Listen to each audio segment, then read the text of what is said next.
welcome to BWTM Sports Gaming. Again, glad you could join me. AJ versus Jake Paul. I cannot believe the amount of people, boxing experts, that are going with this line that Jake Paul and Anthony Joshua should not be in the same ring together, right? On face value, of course, they should not be in the same ring together. One's a former Olympic world champion, two-time heavyweight champion of the world, versus another guy that didn't have really no amateur experience and is more or less come out of nowhere. But on his resume, he's got a win over Mike Tyson, albeit a full 58-year-old Mike Tyson. But it's still a Mike Tyson. But you boxing fans are not getting the point. I told you about this about 5 years ago, that boxing was going to end up turning into WWE and fights were going to be scripted. I even called out Mike Tyson will make a return before before he fought Roy Jones. That came to pass. Do you understand the significance of a Jake Paul win? Just for 1 second, think about it. Just take yourselves out of your minds of, oh, Anthony Joshua going to knock Jake Paul out. Can you imagine what happens if Jake Paul beats Anthony Joshua? He's beaten Olympic champion, former two-time heavyweight champion of the world. He's beaten a guy that's about to get in the ring of Tyson Fury. And think this out. If Jake Paul beat Mike Tyson, beat Anthony Joshua, then the next biggest fight would be after that would be Jake Paul versus Tyson Fury.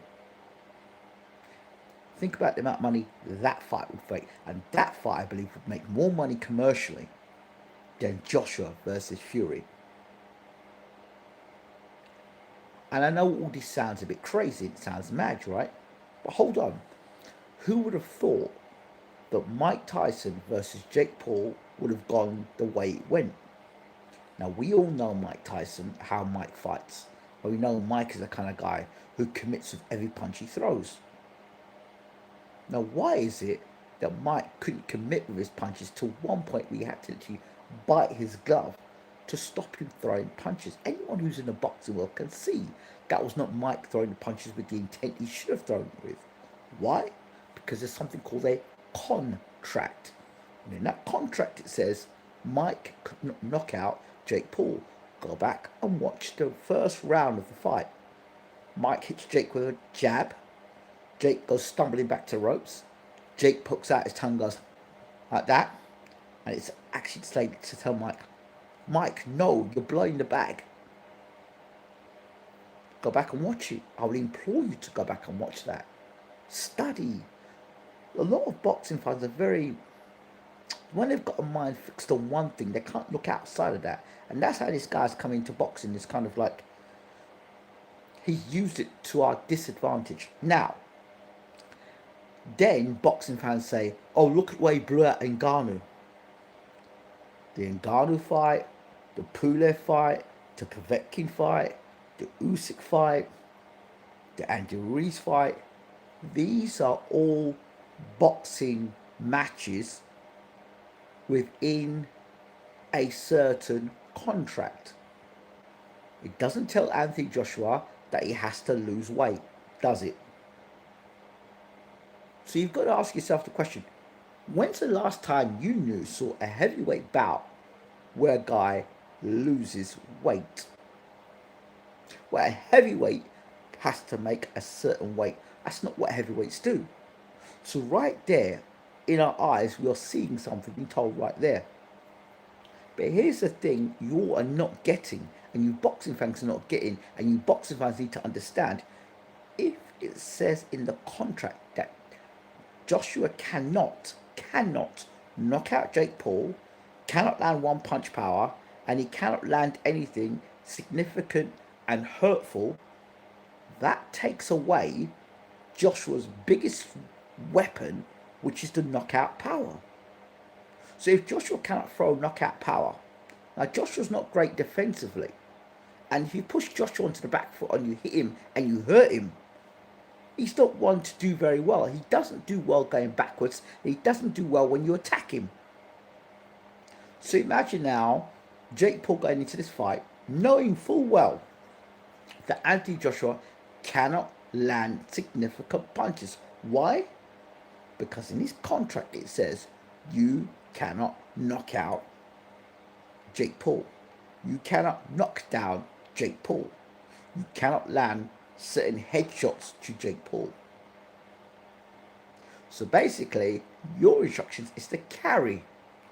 Let me give you an example of this. Anybody who's been in boxing, right? Give me this. Anyone who's in boxing,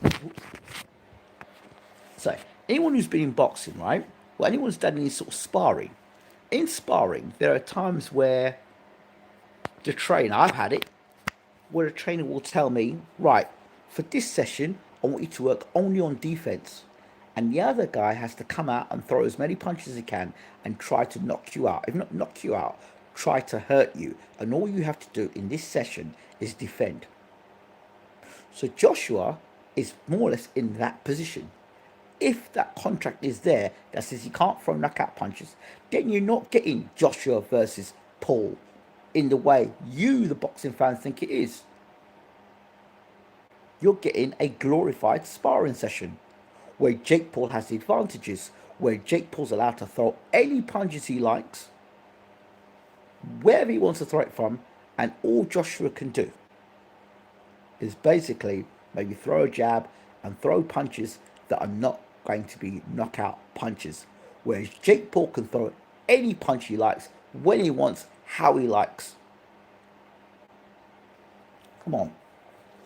Are you still saying Joshua's going to win that fight? And as I said, which is the better outcome? Joshua, who's what? Just got knocked out by Daniel Dubois a year out and come back? Or Jake Paul versus Tyson Fury?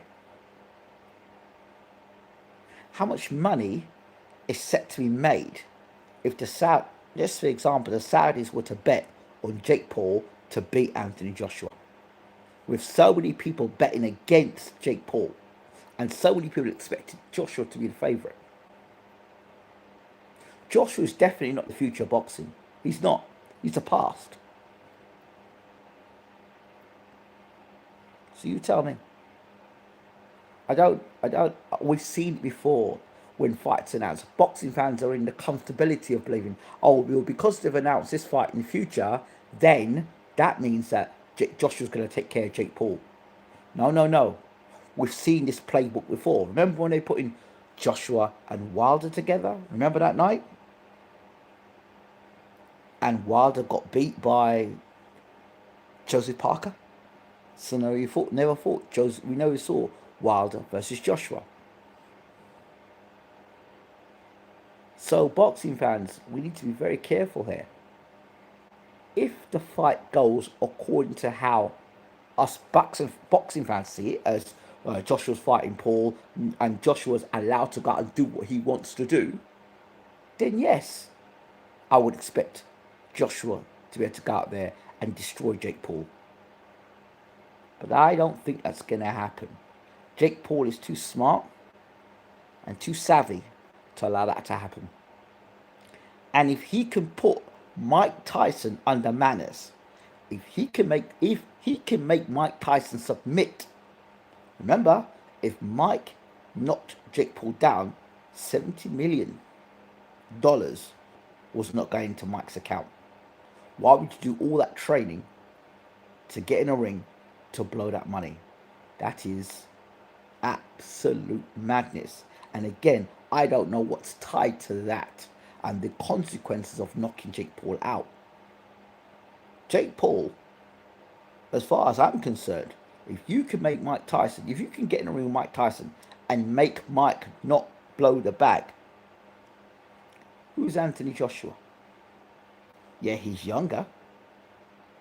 But does Joshua want to box again? Does he really want to fight Tyson Fury?